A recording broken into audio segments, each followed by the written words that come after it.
हार्दिक स्वागत है। भारत त्राही त्राही कर रहा है और राजनेता अपनी राजनीति कर रहे हैं। सत्ताधारी चुनाव लड़ रहे हैं और आवाम, देश की जनता बड़े पैमाने पर त्राही त्राही कर रही है। और आज हमारे बीच में है अखिल भारतीय यदुवंशी महासभा के पदाधिकारीगण, सदस्य। सर, आप लोगों को नमस्कार, जय भीम। नमस्कार। राज बहादुर जी, पहले मैं आपको लेता हूं। राज बहादुर, जिस तरीके से देश के अंदर अफरा तफरी मच रही है, इसको आप कैसे देखते हैं? दूसरी तरफ यहाँ कोरोना के लिए जो कोविड है वो बहुत बड़े पैमाने में फैल रहा है और उनको दवाइयां नहीं मिल रही हैं। उधर विस्टा का प्रोग्राम चल रहा है, सेंट्रल विस्टा का, तो क्या मानते हैं इसको लेकर? जी जी जी जी, धन्यवाद आपको। जी, ऐसा है, आज देश में एक तरह से महामारी चल रही है और इस महामारी के बीच में हमारे देश के प्रधानमंत्री सेंट्रल विस्टा का प्रोजेक्ट का काम लगातार चल रहा है, जबकि कोर्ट ने ये केस दायर किया गया था कि सब काम बंद हो जाएगा तो सेंट्रल विस्टा का भी काम बंद होना चाहिए। लेकिन पूर्ण बहुमत की सरकार है, उसने सेंट्रल विस्टा के प्रोग्राम को अपने पूर्ण बहुमत से है उसको पास कर दिया और उसका ये निर्धारित समय कर दिए हैं कि 2022 के लास्ट नवंबर तक हमारा ये प्रोजेक्ट पूरा हो जाना चाहिए। आज देश जानना चाहता है कि देश में इस समय महामारी है, देश को दवा का, वेंटिलेटर का, ऑक्सीजन की और इन सब की जरूरत है, लेकिन उनको सबसे ज्यादा चुने हुए नुमाइंदे को बैठने और रहने के लिए जो घर और संसद भवन नया बनाया जा रहा है, क्या ये जरूरी है? या इस समय आवाम रोडों पे इस महामारी में परेशान है? भाई, बिहार प्रदेश चुने हुए सांसद भूतपूर्व माननीय पप्पू जी ने एक को बीजेपी के सांसद हैं, उनकी जब एम्बुलेंस 50 से 60 एम्बुलेंस पकड़ी गई और तब जाकर के पर्दाफाश हुआ तो उन्होंने उनको उठा करके जेल में डाल दिया गया। ये सरकार है जो समाज सेवा करता है, जो समाज के लिए रात दिन समय निकाल करके रात दिन काम करता है। वो राजीव रूडी है कि कुड़ी है, उन्होंने 50-60 एम्बुलेंस रखा था, जब पर्दाफाश हुआ तो उनको पप्पू यादव को जेल डाल दिया गया। क्या समाज सेवा करना और समाज की सेवा करने में और ये करने में क्या ये ऐसे होना चाहिए? आज चारों तरफ देखा जाए तो मेरे भाई एक तरह से संविधान भी खत्म कर दिया गया है। अभी अभी पीछे इन्होंने कहा कि भारत पूर्ण रूप से आजाद नहीं, आंशिक आजादी बताते हैं। अन्याय अत्याचार की आवाज उठाने वाले को जेल में डाल दिया जा रहा है। देश की हालत आज ऐसी हो रही है। अंधभक्त है, कलयुग के वो कुत्ते हैं जो रोटी देने वाले को काटते हैं और रोटी छीनने वाले को चाटते हैं। ये ऐसे अंधभक्त हैं, इनकी क्या कहा जाए मेरे भाई? चारों तरफ राज बहादुर जी, ये तो होना ही था और ये होके रहेगा। अभी मैं आता हूं, पुनः आपके पास में आता हूं। हमारे बीच में राष्ट्रीय अध्यक्ष विजेंद्र जी जुड़ चुके हैं। विजेंद्र जी, आप बहुत दिनों से संघर्ष कर रहे हैं। कभी दलित पिटता है तो यादव देखता रहता है, कभी मुस्लिम पिटता है तो दलित और यादव दोनों देखते हैं, और आज एक एक करके सभी की पिटाई हो रही है और आप देख रहे हैं पूरा भारत त्राही त्राही कर रहा है। तो आपका राष्ट्रीय जो संगठन है ये क्या पहल कर रहा है, किस तरीके का काम कर रहा है? देखिए मनोज जी, सबसे पहले तो मैं न्यूज नेशन इंडिया और आपको बहुत बहुत धन्यवाद देता हूं जो आज इस कोरोना की महामारी की सच्चाई को पूरे देश तक पहुंचाने का काम कर रहे हैं, और आपने मुझे भी मौका दिया उसके लिए मनोज जी आपका बहुत बहुत धन्यवाद। जी सर। और मैं आपके चैनल के माध्यम से देश की जनता को बताना चाहता हूं कि आज पूरे भारत देश के अंदर इस महामारी की वजह से आज ऐसी हालत हो चुकी है जो 74 साल की आजादी में आज तक हमने कभी अपने जीवन में नहीं देखा। आज बिना वेंटिलेटर, बिना वैक्सीन के, बिना इंजेक्शन के, बिना दवाई के, बिना इलाज के कोरोना से ज्यादा लोग मर रहे हैं। और आज जब आदमी अंतिम सांस ले लेता तो उसके बाद भी इतिहास गवाह से पहले कभी ऐसा मंजर हमने नहीं देखा जो आज कब्रिस्तान और मुद्दा घर के अंदर और शमशान घाट के अंदर आज आप देखिए अंतिम संस्कार के लिए भी आज एक पैकेज के रूप में, टोकन के रूप में लोगों से अंतिम समय भी पैसा अच्छा जा रहा है। कहीं ना कहीं आज सबसे ज्यादा सबसे ज्यादा वोट के सौदागर 2014 से 21 के अंदर अगर कहीं है तो इस जुलाई के अंदर सरकार के प्रधानमंत्री नरेंद्र मोदी और अमित शाह के नेतृत्व में ना आज दलित सेफ है, ना आज पिछड़ा सेफ है, ना मानव जी के लोग सेफ है। कहीं ना कहीं आज ये इस महामारी से भी सबसे ज्यादा अगर कहीं नुकसान हो रहा है तो वो देश के 50% के लोग। आज लोकतंत्र और संविधान का गला घोटा जा रहा है। कहीं ना कहीं आज ये देश के प्रधानमंत्री को आज विस्तार जो सेंट्रल विस्तार जो आप प्रोजेक्ट बता रहे हो, जो प्रधानमंत्री आवास, राष्ट्रपति उपराष्ट्रपति आवास और संसद नया बनाने के लिए 1000 करोड़ का प्रोजेक्ट मैं कहता हूँ प्रधानमंत्री जी, अगर यही प्रोजेक्ट आप एक अलग अलग राज्यों में नए नए एम्स बनाते और नए नए कॉलेज बनाते तो आज शायद इतनी दुर्गति हमारे देश की होती। आज आपको देशों में हाथ फैलाने पड़ रहे हैं। आज विदेशों से जो हेल्प आई है आज वो एयरपोर्ट पर रखी हुई है, उस पर वो आप हॉस्पिटल तक नहीं पहुंच पाए। आम आदमी के जीवन को बचाने के लिए इंजेक्शन आप नहीं पहुंचा पाए, ऑक्सीजन आप नहीं पहुंचाए। मैं तो सीधा सा एक ही चीज कहना चाहता हूँ, आज जो इस महामारी के अंदर जितने भी लोग अंतिम सांस लिया है उनका जिम्मेदार कोई है तो इस देश का प्रधानमंत्री और गृह मंत्री है, जिसकी वजह से आज लोग मारे जा रहे हैं। और मैं कहना चाहता हूँ ये जब 2014 से और 21 के अंदर इन्होंने हिंदू मुसलमान दलितों को पिछड़ों से पिछड़ों को मानव नीति लगाकर ही राजनीति करने का काम किया। मंदिर और मस्जिद के नाम पर इन्होंने आपस में पूरे धार्मिक रूप से जहर बोलने का काम किया। आज मैं एक ही चीज कहना चाहता हूँ, देश के सभी जो मोदी भक्त है और जो आरएसएस का जो सबसे बड़ा संगठन है, आज जो वो मंदिर के लिए, राम मंदिर के लिए एक एक घर में जाकर पैसे इकट्ठा कर रहा था, आज जब एक एक घर के अंदर हॉस्पिटल बना हुआ और लोग तड़प रहे हैं बिना इलाज के, बिना ऑक्सीजन के, तो ये आरएसएस के गुंडे कहाँ है निकटधारी? क्यों नहीं घर में जाकर पैसे जैसे लेते थे कैसे ऑक्सीजन की खाने की इंजेक्शन की व्यवस्था क्यों नहीं कराते? हॉस्पिटलों में बेड की व्यवस्था क्यों नहीं कराते?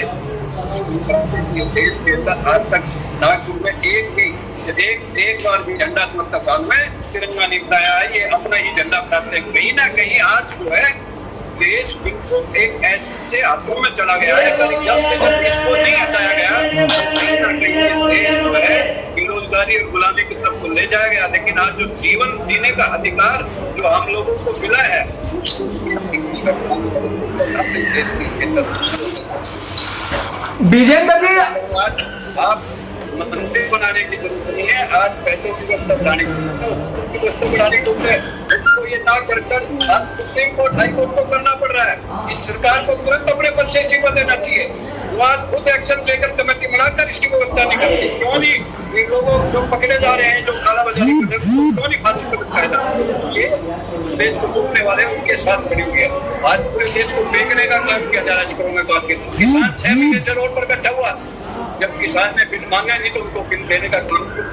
आज किसान को अडानी अंबानी के हाथ में देकर खेत में मजदूर और खेती हथियाने का काम।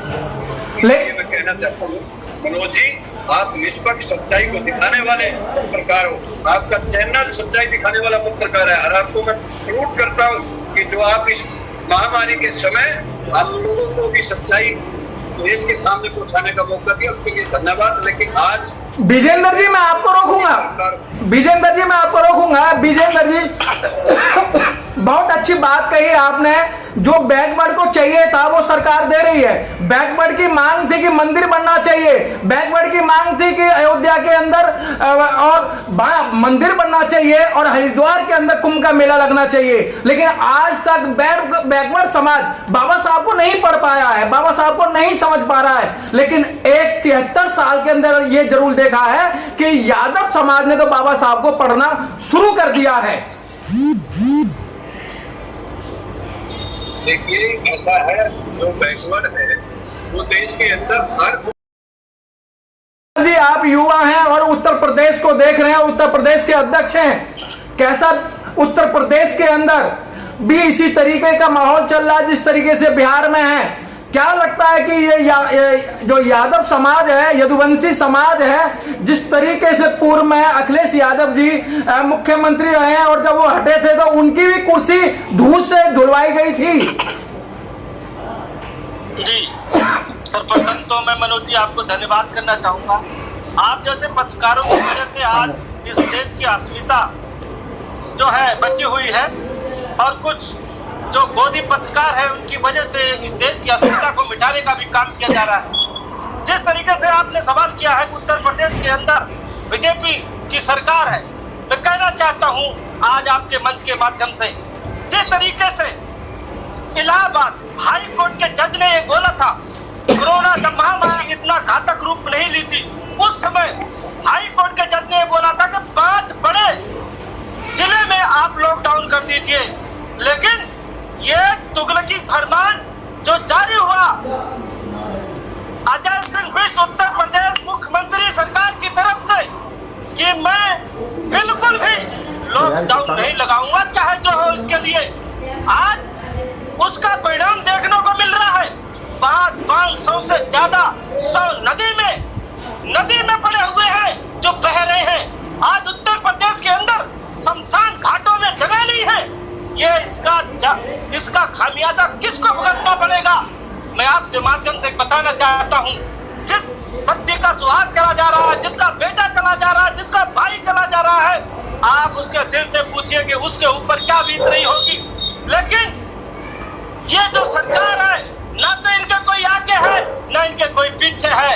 ये लोग दर्द और दुख को समझ नहीं पाते हैं क्योंकि आगे पीछे के कोई है नहीं। आज शमशानों की हालत देखिए, शमशानों में वेटिंग चल रही है और जिस तरीके से आज शमशान वाले नरभक्षी के रूप में पैसा वसूलने का काम कर रहे हैं। 24 घंटे समय हो जाता है, उनको अपनी लाश को जलाने के लिए समय नहीं मिलता है। उसके एवज में 20, 25 और 30 हजार रुपए उन लोगों से ऐंठे जा रहे हैं। ये बताइए ये कहाँ का अंधा कानून चल रहा है? मैं योगी आदित्यनाथ से कहना चाहता हूँ आपके मंच के माध्यम से कि योगी सरकार अगर आपके बस की बात नहीं है तो आप इस्तीफा दे दीजिए और उत्तर प्रदेश की जनता जिस तरीके से आत्मनिर्भर होकर के खुद अपनी रक्षा कर रही है, इस तरीके से उनको अपने हालात को छोड़ दीजिए क्योंकि आपके बस की बात नहीं है। अभी मैं आपके माध्यम से बताना चाहता हूँ, कानपुर के देहात का एक छोटा सा गांव है जहां पर एक ही दिन में 35 लोगों की मृत्यु हो जाती है। वहां पे रसूखदार और वहां का डीएम और एसपी का किनारे उसी हाईवे से आना और जाना होता है, लेकिन सत्ता में बैठे हुए रसूखदार और वहां का शासन और प्रशासन बिल्कुल भी बोलने के लिए तैयार नहीं है। बताइए ये कहाँ का न्याय है? वहां की जनता और गरीब और असहाय लोग अपने चंदे कर करके 100, 200, 500 रुपए चंदे कर करके उस गांव को सैनिटाइज किया जा रहा है। अभी एक न्यूज के माध्यम से मैं देख रहा था कि उसमें जो गांव है, उस गांव में जो हॉस्पिटल बना हुआ है, वो हॉस्पिटल धूप भाग रहा है और उस हॉस्पिटल में ताला लगा हुआ है। बताइए ये कहाँ का न्याय है? इस देश के साथ एक घिनौना अपराध हो रहा है। योगी सरकार और बीजेपी सरकार और उनके जो घटक दल है इस देश की जनता को, भोली भाली जनता को मारना चाहते हैं। बिल्कुल मारना चाहते हैं। मैं कहना चाहता हूँ जिस तरीके से आज उत्तर प्रदेश की हालत है, आप देखिए बिहार के अंदर पप्पू यादव जो एक जननायक के रूप में जिस तरीके से गरीब, शोषित, वंचित और गरीबों की मदद कर रहे थे, दवाइयों से मदद कर रहे, पैसों से मदद कर रहे, खाने से मदद कर रहे, लेकिन बीजेपी के घटक दल जिस तरीके से नीतीश कुमार जी ने उनको अंदर डालने का काम किया जेल के अंदर, आप बताइए जिस तरीके से कोई भी समाज सेवी अगर किसी की मदद करना चाहेगा तो वो मदद करने के लिए पीछे हटना पड़ेगा। प्रवीण यादव जी, क्या आपको लगता है कि ये जो सरकार बनी थी युवाओं की गलती नहीं थी? युवाओं की बहुत बड़ी गलती थी कि 2 करोड़ नौकरियों का वायदा दिया गया, 15 लाख रुपए का देने का वायदा किया गया था। चलो अभी हम आते हैं आपके पास में, हमारे बीच में राज बिहारी जी बिहार से हैं। रास बिहारी जी, जिस तरीके से पप्पू यादव की गिरफ्तारी की गई है और पप्पू यादव जी ने जो एम्बुलेंस का जो खुलासा किया है, सारा दूध का दूध पानी का पानी किया गया है, तो क्या पप्पू यादव की जो सेवा थी वो नीतीश कुमार सरकार को वो रास नहीं आई क्या? मनोज जी, बहुत बहुत धन्यवाद पहले तो आपको हमारी तरफ से। जी सर, ओके जी सर, बहुत बहुत धन्यवाद जो आपने आज मेरे को कुछ कहने का मौका दिया। तो मैं आपको चैनल के माध्यम से बताना चाहता हूँ जो बिहार में पप्पू यादव समाज के लिए पूरे देशवासियों पूरे बिहार वासियों की तरह से मदद कर रहे थे।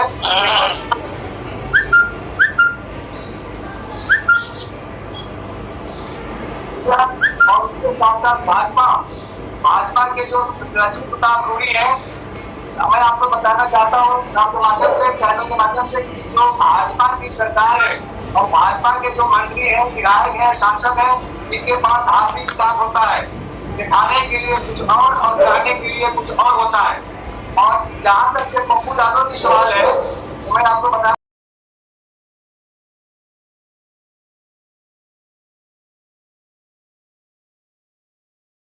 40 के 40 को छुपा करके अपने घर के पीछे रखा हुआ था और अलग काम करने के लिए उन्होंने रो करके इसी तरह की कर रहे थे। और जब पप्पू यादव ने इस बात को उजागर किया, जनता को दिखाया, तो वो आप ये जो है भाजपा के राज का गिरगिरी बन गए। और यहीं नहीं संबित मात्रा है, उसी ने धमकी दिया था कि सबसे पहले आपको इसका भुगतना पड़ेगा। और आपको चैनल के माध्यम से पूरे देशवासियों को बताना चाहता हूँ, जो व्यक्ति जो समाज के लोग अगर सरकार के खिलाफ बोलेंगे उनको जेल में पूछेंगे, इनका यही नियम रह गया है, क्योंकि ना तो करने वाले हैं न किसी को करने देंगे। और जीवन आपको मनुष्य से बताना चाहता हूँ, ये लोग चाहते हैं कि यादवों को 2 साल में करेंगे और जो है यादवों को अलग अलग करें, क्योंकि इनको पता है कि देश के 26 करोड़ यादव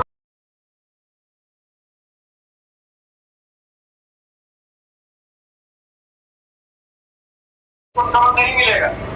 यादवों को बदलाने के लिए, 2 साल करने के लिए इन्होंने जो है चाल चली है और एक जारी साजिश के साथ उन्होंने पप्पू यादव को जेल में भेजने का काम किया है, जिससे कि पप्पू यादव अगर जेल में चले जाएंगे तो जो हमारा जो भंडाफोड़ कर रहा है वो भंडाफोड़ नहीं कर पाएंगे। आगे बढ़े।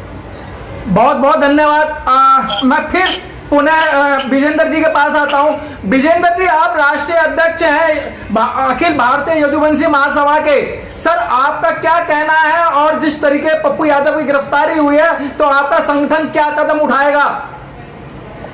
देखिए, सबसे पहले तो मैं पप्पू यादव जी की जो गिरफ्तारी हुई है FIR कर उसकी निंदा करता हूँ। और अखिल भारतीय यदुवंशी महासभा को जैसे ही इस चीज का पता चला था, उसी समय अखिल भारतीय यदुवंशी महासभा ने माननीय प्रधानमंत्री, गृह मंत्री और बिहार के मुख्यमंत्री को लेटर लिखकर मांग की कि या तो जल्द से जल्द जो कि FIR को खत्म कर पप्पू यादव को रिहा किया जाए, वरना अखिल भारतीय यदुवंशी महासभा कहीं ऐसा ना हो इस महामारी को देखते हुए, लॉकडाउन को तोड़कर दलित और पिछड़े जो माइनॉरिटी के जो पप्पू यादव नेतृत्व करता है, कहीं ऐसा ना हो कि हम उनके साथ रोड पर निकलकर आप एक मजबूरन एक आंदोलन करना पड़े। इसलिए मैं यही आपके नेशनल न्यूज इंडिया के माध्यम से, मनोज जी, आपके माध्यम से बताना चाहता हूँ कि आज कहीं ना कहीं ये देश खतरे में है, क्योंकि जब देश का संविधान जो है खतरे में है तो ये देश खतरे में। कहीं ना कहीं आज वही मनुवादी सामंतवादी व्यवस्था के लोग जो सदियों से इस देश को जो है 85% जो लोग देशभक्त लोग हैं, उनको गुलाम बनाकर मानसिक तौर पर उनको आपस में लड़ाकर राज कर रहे हैं।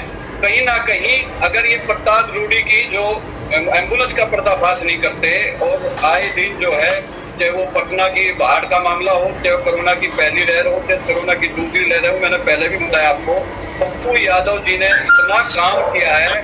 शायद अगर आज मीडिया सोनू सूद के बाद उसको दिखाती है, तो सोनू सूद से भी ज्यादा अगर किसी ने मसीहा के रूप में, इस महामारी और बाढ़ के रूप में अगर किसी की हेल्प की है तो वो पप्पू यादव जी ने किया। लेकिन इस देश के अंदर 2 संविधान बनाए हुए हैं, दो कानून चलते हैं, एक मनुवादी का चलता है, एक सामंतवादी और एक हमारा है। तो मैं कहना चाहता हूँ बाबा साहब अम्बेडकर ने एक ही कानून देश के लिए बनाया था। अगर आज हम लोगों को आज ऐसे ही इसी तरीके से जैसे लालू यादव जी को मुकदमे में बचाकर जेल में भेजा गया, ऐसे ही मुलायम सिंह परिवार पर, ऐसे मायावती के साथ किया, ऐसे ही अलग अलग बहुसंख्य के नेताओं के ऊपर भर्ती इनकाउंटर मुकदमे लगा कर उनका कैरियर खत्म किया जा रहा है। इसलिए अखिल भारतीय मुक्ति महासभा पप्पू यादव की रिहाई के लिए सोशल मीडिया पर अंतर अभियान बनाया, जिसके अंदर कम से कम 5 लाख से ज्यादा अभियान था। और आज कम से कम और तक में पहुंच गया। और अगर ये सरकार जल्द से जल्द नहीं है तो फिर भारतीय मुक्ति महासभा बहुसंख्य समाज के 90% देश सामाजिक न्याय की लड़ाई लड़ने वाले को साथ लेकर इस सरकार को उठाने के लिए इस कोरोना के अंदर कोरोना योद्धा को शुरू करते हुए सबको साथ लेकर सबकी हेल्प करते हुए तुरंत एक राष्ट्रव्यापी सामाजिक न्याय का आंदोलन करेंगे। और कहीं ना कहीं हम जल्द से जल्द इस ईवीएम हटाओ, देश बचाओ, ईवीएम हटाओ, संविधान बचाओ, ईवीएम हटाओ, भाजपा भगाओ। और आज कोरोना भगाओ, भाजपा भगाओ। अगर भाजपा भगा दी तो कोरोना अपने आप चला जाएगा। कहीं ना कहीं ये कोरोना भी एक इस देश को देखने में बहुत ही निर्णायक भूमिका प्रधानमंत्री के साथ मिलकर निभा रहा है। ये सबको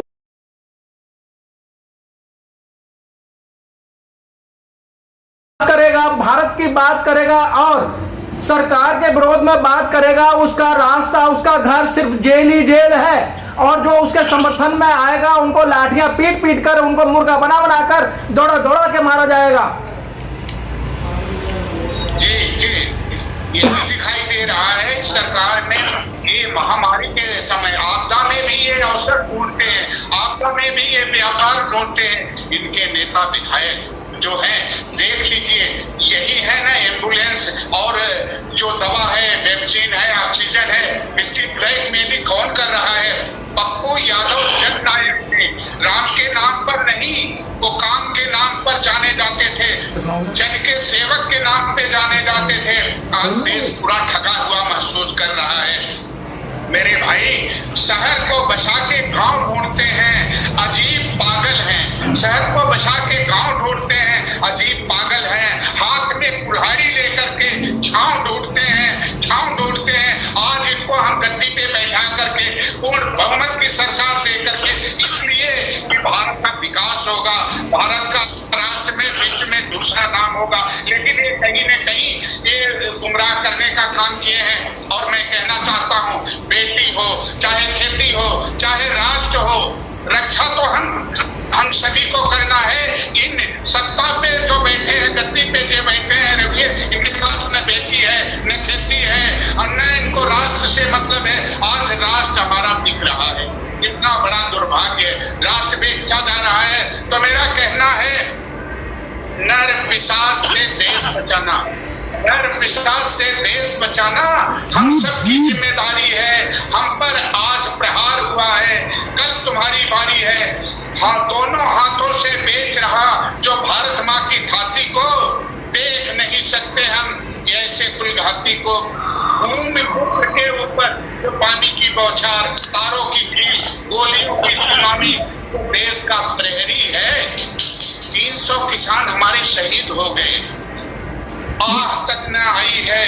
हम सब बेशक नहीं रहे, आने वाले समय में जगत बच्चा बच्चा गाएगा, यह किसानों का इतिहास फिर अमर हो जाएगा, फिर अमर हो जाएगा। आज किसानों का आंदोलन है, मैं तो सबसे हाथ जोड़ करके यही अनुरोध करता हूँ, इसी किसान के आंदोलन को वहाँ आंदोलन बनाया जाए। और आने वाले समय में तभी इनको राष्ट्र मुक्त करना है और राष्ट्र की अचल संपत्ति बचाना है।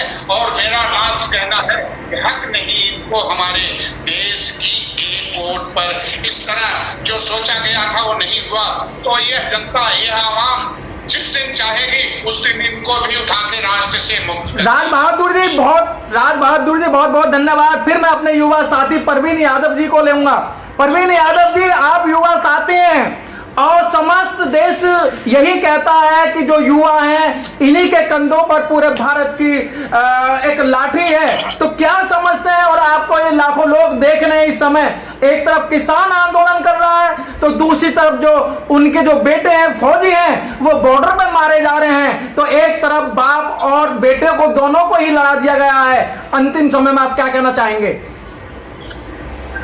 देखिए मनोज जी, मैं आपके चैनल के माध्यम से बताना चाहता हूँ, किसान ही जवान है और जवान ही किसान है। क्योंकि किसान अन्नदाता के रूप में इस पूरे देश के गरीब, असहाय और अल्पसंख्यक, संख्यक, ओबीसी सबके पेट भरने का काम करता है।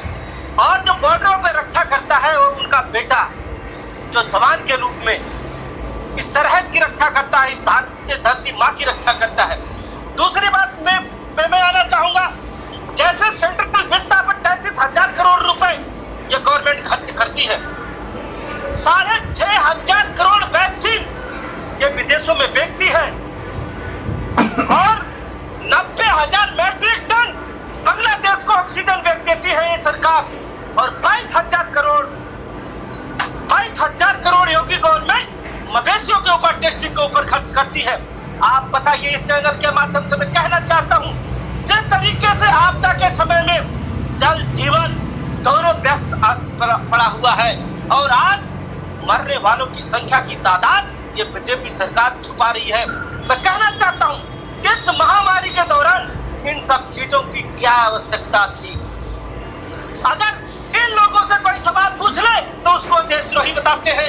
बीजेपी सरकार के खिलाफ अगर कोई बात करे तो वो हिंदू नहीं है, वो राष्ट्रभक्त नहीं है, वो बिल्कुल इस देश का ही नहीं है, वो बांग्लादेश देश है, पाकिस्तानी है, चाइनीज है।